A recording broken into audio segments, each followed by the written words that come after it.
अपने पति को छोड़ सोशल मीडिया फैन के साथ डेट पर गई ये सुपर मॉडल, लेकिन क्यों? वजह जानकर आप हैरान रह जाएंगे। और श्वेता तिवारी की बेटी पलक तिवारी है अपनी मां की तरह ही हॉट। और आखिर क्यों पुराने जमाने से लेकर आज तक कुएं गोल ही बनाए जाते हैं? और क्या सच में मधुमक्खी इंसानों को काटने के बाद मर जाती है? लेकिन ऐसा क्यों? और कहाँ मिला इतिहास का सबसे पुराना कंडोम? और क्या है इसकी खासियत? जानेंगे इन सब के बारे में आज की वीडियो में। बस आप बने रहिए अंत तक। नंबर 1, कसौटी जिंदगी सीरियल से अपनी पहचान बनाने वाली श्वेता तिवारी की बेटी पलक तिवारी भी बॉलीवुड में जल्द ही डेब्यू करने वाली है। उनकी फिल्म रोजी का ट्रेलर पिछले साल रिलीज हो गया था, लेकिन अभी तक फिल्म रिलीज नहीं हुई है। पलक तिवारी अपनी मां श्वेता तिवारी की तरह ही बेहद अट्रैक्टिव, ग्लैमरस और सेक्सी नजर आती हैं। दोनों को देखकर ये बताना मुश्किल है कि ये दोनों माँ बेटी हैं। एक नजर आपको भी लगेगा कि ये दोनों बहनें हैं, जिनमें कुछ ही साल का अंतर है। आपको बता दें कि पलक और श्वेता दोनों ही सोशल मीडिया पर काफी अच्छी फैन फॉलोइंग रखती हैं। श्वेता के इंस्टाग्राम पर 34 लाख फॉलोअर्स है, तो वहीं पलक के 16 लाख फॉलोअर्स है। आपको इन दोनों माँ बेटी में से कौन ज्यादा खूबसूरत लगती है? कमेंट्स में जरूर बताएं। नंबर 2, मारिसोल योटा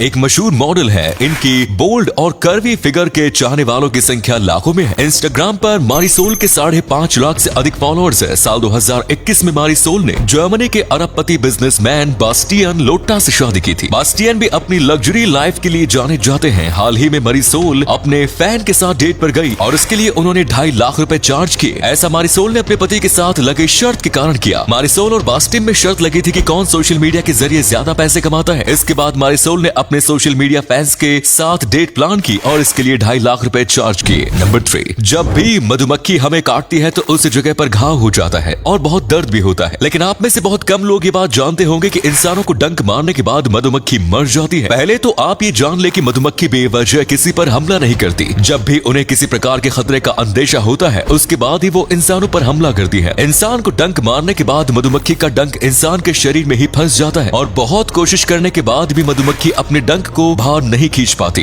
कुछ समय में मधुमक्खी का डंक टूट जाता है और इसकी वजह से उसकी आंतें, मांसपेशियां और पाचन तंत्र भी क्षतिग्रस्त हो जाता है, जिससे मधुमक्खी की मौके पर ही मौत हो जाती है।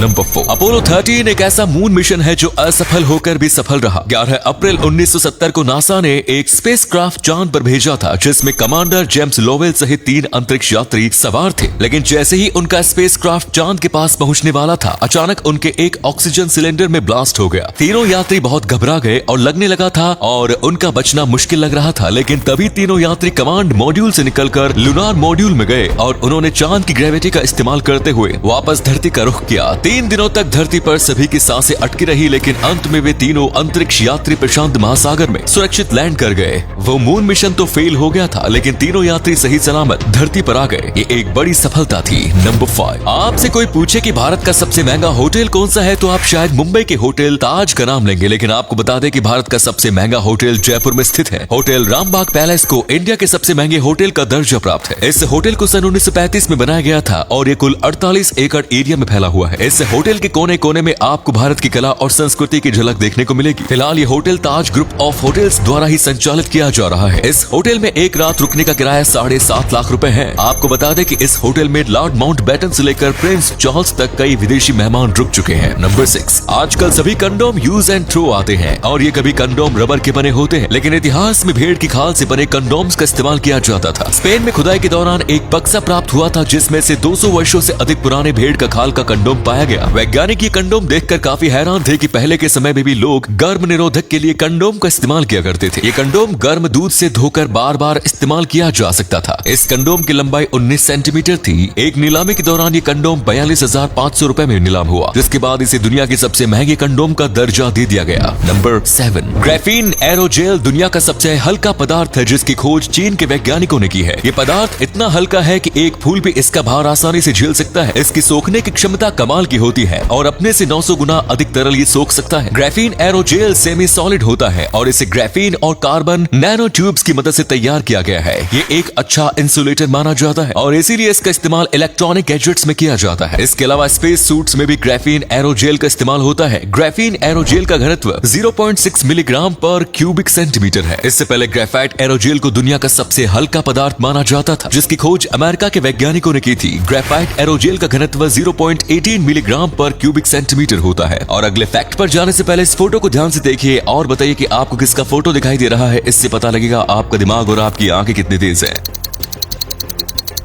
नंबर 8, क्या आपने कभी सोचा है कि आखिर कुएं गोल ही क्यों होते हैं? असल में पहले के समय में कुएं को लोग अपने हाथों से खोदते थे। यदि कुएं की दीवारों को गोलाकार के बजाय चौकोर या अन्य किसी आकार का बनाया जाएगा तो कुएं की दीवारों पर बराबर फोर्स नहीं लगेगा। ऐसे में दीवार की मिट्टी झड़ने लगती है और कुएं बनाने वाले मजदूरों की जान को भी खतरा हो सकता है। आज के समय में कुएं कंक्रीट से बनाकर तैयार किए जाते हैं। गोल शेप अन्य किसी भी शेप के मुकाबले ज्यादा मजबूत होती है और कंक्रीट की पकड़ भी इससे ज्यादा मजबूत रहती है। इससे कुएं लंबे समय तक टिकाऊ रहते हैं। इसके अलावा पहले के समय में गाय और ऊंट जैसे जानवरों को कुएं के चारों ओर बांधकर पानी निकाला जाता था और वे कुएं के चारों तरफ गोल ही घूमते थे, इसीलिए भी कुओं को गोल गोल बनाया जाता था। तो ये थे कुछ अमेजिंग फैक्ट्स। इनमें से कौन सा फैक्ट आपको सबसे जबरदस्त लगा कमेंट्स में जरूर बताएं। वीडियो को यहीं पर एंड करते हैं। ये वीडियो देखने के लिए बहुत बहुत धन्यवाद।